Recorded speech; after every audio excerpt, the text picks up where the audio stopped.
देश और दुनिया की 25 बड़ी खबरें देखने के बाद रुक करते इस वक्त की ब्रेकिंग न्यूज का, जो महाराष्ट्र से आ रही है। बुलेटिन की शुरुआत में बड़ी खबर से आपको वाकिफ करा दें। नवनीत राणा को अस्पताल से छुट्टी मिल गई है। जेल से रिहा होने के बाद नवनीत राणा लीलावती हॉस्पिटल में एडमिट थी। अस्पताल से निकलते समय नवनीत राणा के हाथ में हनुमान चालीसा थी। समर्थकों ने नवनीत का आरती उतारी और तिलक लगाकर स्वागत किया। नवनीत को हनुमान जी की छोटी मूर्ति भी भेंट की गई। हॉस्पिटल के बाहर आते ही नवनीत राणा ने उद्धव ठाकरे पर जमकर हमला बोला। तो ये तस्वीरें देखिए, लीलावती अस्पताल में एडमिट थी। जेल से निकलने के बाद जैसे ही वो बाहर आए, समर्थकों ने उनकी आरती उतारी, उनका स्वागत किया, उनका तिलक किया। और जब वो निकले हॉस्पिटल से बाहर तो उनके हाथ में हनुमान चालीसा भी थी और उनके समर्थकों ने उन्हें हनुमान जी की एक छोटी प्रतिमा भेंट की।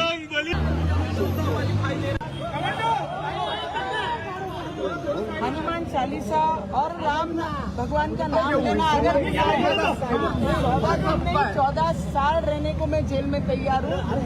अगर ये लगता है कि वो एक महिला की आवाज जेल के माध्यम से अगर दबा सकते हैं तो 14 दिन में महिला दबने वाली नहीं। हमारी लड़ाई जो है वो भगवान के नाम की लड़ाई है और मैं आगे भी उसको कंटिन्यू करने वाली हूँ। जय श्री राम, जय श्री राम। सभी को अफसोस हेलो। एक तो पहले मुझे जिस तरीके का जो ऑर्डर हमारे न्यायालय ने दिया है उसका मैं सम्मान करती हूँ, आदर करती हूँ। इसलिए उस पर्टिकुलर केस में मैं कुछ बात नहीं करूँगी, पर जो मेरे पे अन्याय हुआ है लॉकअप से लेकर जेल के प्रशासन से लेकर सभी जगहों पे, इसका मैं आप लोगों को डिटेल में बात करूँगी। नवनीत जी, नवनीत जी आपके घरों पर टीएमसी का अभी जो अत्याचार मुझ पे हुआ, जिस तरीके से मेरे साथ में जो भी लॉकअप से लेकर जेल तक हुआ और चेकअप को डॉक्टर ने लिख के दिया कि अर्जेंट इनका चेकअप होना चाहिए, because she is facing a major problem, spondylosis and lower waist back की उसका इंजरी जो है वो मेजर हुई है, तो शी शुड गेट चेक। देखिए, 23 अप्रैल की सुबह रियावती राणा दंपति गिरफ्तार किए जाते हैं। हनुमान चालीसा विवाद पर 23 अप्रैल को उनको गिरफ्तार किया जाता है और आज देखिए अस्पताल से छुट्टी हुई है। जेल से रिहा होने के बाद सीधे अस्पताल के लीलावती हॉस्पिटल में उनका इलाज चल रहा था।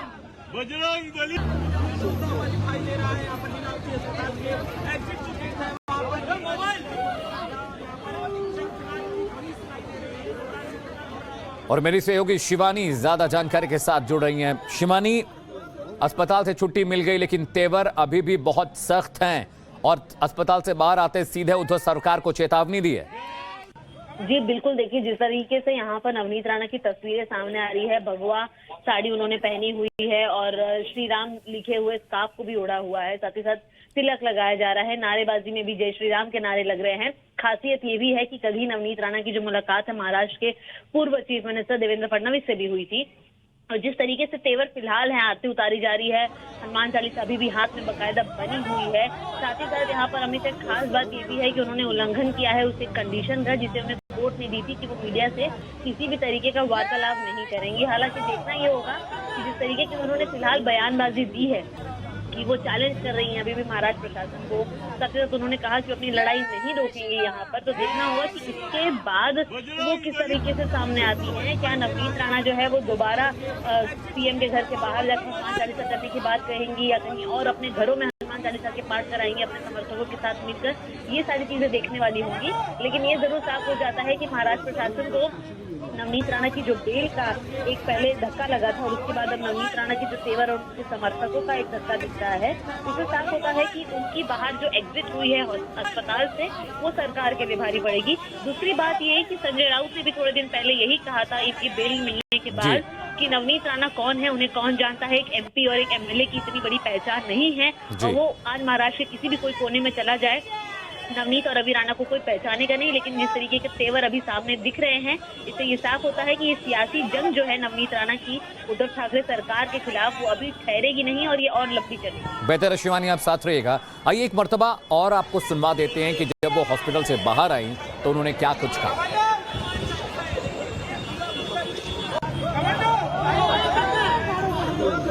जय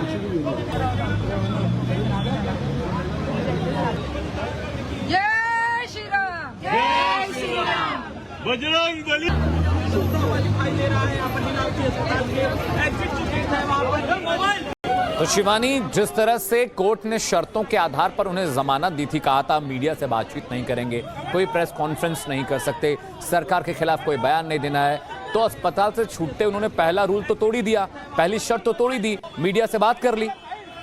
जी बिल्कुल, देखिए बकायदा एक तरीके से कह सकते हैं कि प्लांटेड चीज है कि उन्होंने पूरी जो है प्लानिंग प्लॉटिंग कहा जा सकता है, क्योंकि उन्हें पता करती है इस बात को कि मीडिया के सारे कैमरास जो है उनके लिए बाहर इंतजार कर रहे हैं इतने दिनों से, जब वो एडमिट भी थी तब से।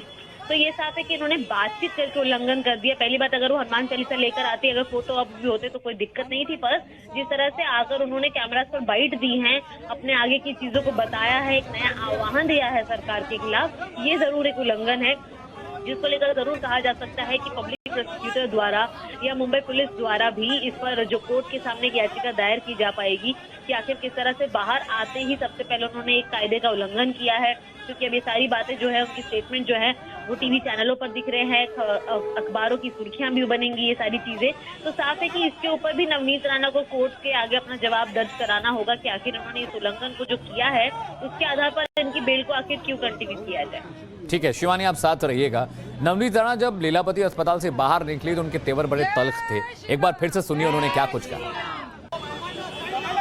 हनुमान चालीसा और राम भगवान का नाम लेना, अगर 14 साल रहने को मैं जेल में तैयार हूँ।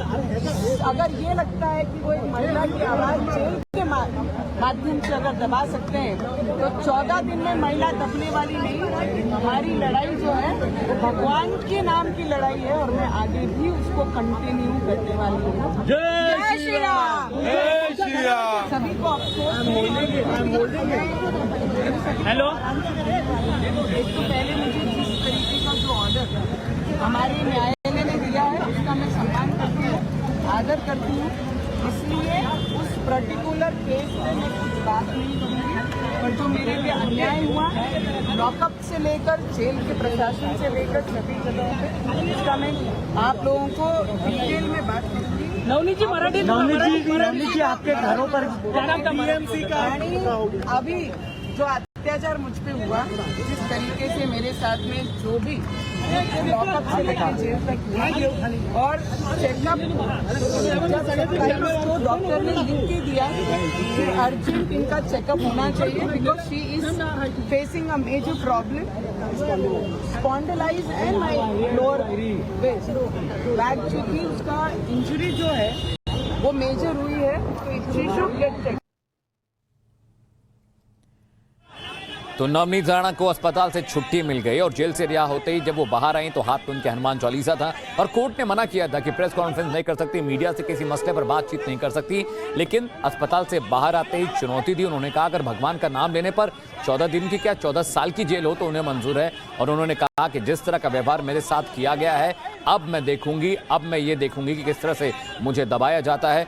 उन्होंने कहा कि मैंने कोई गुनाह नहीं किया है और उन्होंने चेतावनी देते हुए उद्धव सरकार को कहा कि अब मैं जेल से बाहर आ गई हूं, अब मैं सेहत मेरी ठीक है, अब मैं देखती हूं किस तरह से लड़ाई को और आगे बढ़ाया जाता है। तो तस्वीरें देखिए किस तरह से मीडिया का जमावड़ा था जब वो बाहर लौटी और जब वो अस्पताल से निकली तो हाथ में हनुमान चालीसा थी और बाहर आते ही तेवर बहुत तल्ख थे, बहुत तीखी भाषा में उन्होंने उद्धव सरकार पर तंज कसा, उन पर निशाना साधा। शिवानी मिश्रा मेरी सहयोगी लगातार इस खबर को ट्रैक कर रही हैं, उनसे ज्यादा जानकारी लेते हैं। शिवानी, जिस तरह से उन्होंने एक तरह से धमकी दी उद्धव सरकार को, तो ये कहा जाए कि पुलिस भी वहां थी और ऑन कैमरा सारी बातें कही हैं, तो क्या ये कह सकते हैं कि अब मुश्किल बढ़ सकती है एक बार फिर से? यहाँ पर मुश्किल बढ़ेगी, लेकिन जाहिर बात है कि कंडीशंस को उन्होंने वायोलेट किया है, तो इसको लेकर कोर्ट में जो है याचिकाएं दायर की जाएंगी। दोनों पक्ष जो है वो महाराष्ट्र सरकार यानी कि मुंबई पुलिस हो या फिर खुद नवनीत राणा की लीगल टीम हो, दोनों आपस में कोर्ट में इस चीज को लेकर बहसबाजी करेंगे। ये जरूर हो सकता है कि इस कानून के उल्लंघन का, इन शर्तों के उल्लंघन को लेकर जो है कोर्ट द्वारा उनके ऊपर किसी तरीके की पेनल्टी भी लगाई जाए, चार्जेस भी लगाए जाए, वार्निंग भी दी जाए, क्योंकि उन्होंने पहली मर्तबा ये शर्त को तोड़ा है। इसीलिए हो सकता है कि पहली बार उनको वार्निंग देकर छोड़ा जा सके। लेकिन नवनीत राणा ने अपने दिए गए इस बयान में ये बात भी मेंशन की है कि वो पत्रकारों को सारी चीजें डिटेल में जरूर बताएंगे कि आखिर उनके साथ जेल में क्या हुआ, कस्टडी में क्या हुआ। तो सारी चीजें ये जरूर साफ हो जाती है कि अब जो है कहीं ना कहीं नवनीत राणा को एक बार फटकार लग सकती है, लेकिन हाँ, दोबारा उनके जेल जाने के आसार नजर फिलहाल नहीं आते। लेकिन ये जरूर हो जाएगा कि फिलहाल आमने सामने की जो लड़ाई है वो कोर्ट में भी काफी ज्यादा लंबी चलेगी, क्योंकि ऑलरेडी हमने जिस तरह से देखा था कि जो पब्लिक प्रोसिक्यूटर है, सरकारी वकील जो है, उन्होंने भी मांग की थी कि नवनीत राणा ने जो जुर्म किए हैं, जो उनके ऊपर सेक्शंस लगे गए हैं, राजद्रोह लगाया गया है, उन सारे आधारों पर उनको उम्र कैद की सजा मिलनी चाहिए। लेकिन उन्हें वहां पर एक तरफ बेल मिल जाती है और बेल मिलने के बाद वो अस्पताल जाती हैं। अस्पताल जाने के बाद उन्हें सामने जब बाहर आती हैं तो उन्होंने पहला जो कंडीशन था उसे तोड़ा। तो जाहिर सी बात है, इन सारे जो पूरे चीजें हुई हैं, एक के बाद एक पहलू को पब्लिक प्रोसिक्यूटर द्वारा कोर्ट के समक्ष जरूर रखा जाएगा। हालांकि ये देखने वाली बात होगी कि आज रविवार का दिन है, कल सोमवार का दिन आएगा, तो क्या कल के कल ही जो याचिका है वो दर्ज कराई जाएगी या नहीं। क्योंकि अगर वो याचिका दर्ज होती है पुलिस द्वारा तो या नवनीत राणा को एक बार फिर से कोर्ट के समक्ष खड़े होकर या लीगल टीम द्वारा जो है अपना जो बयान है वो दर्ज कराना होगा। मुश्किलें नवनीत राणा के लिए जरूर बढ़ेंगी आगे धीरे भी, क्योंकि सरकार भी एक तरीके से कहीं ना कहीं उनके ऊपर आक्रामक होती नजर आएगी। बीएमसी के ऑलरेडी 2 नोटिस उनके घर के बाहर लग चुके हैं और आगे आने वाले दिनों में भी बीएमसी जो है वो अपनी कार्रवाई उनके ऊपर करेगी। तो कहेंगे कि नवनीत राणा भी जिस तरीके से बाहर आकर उन्होंने बयान दिया, ये साफ है कि उनको पता है कि उनके खिलाफ में कौन खड़ा है।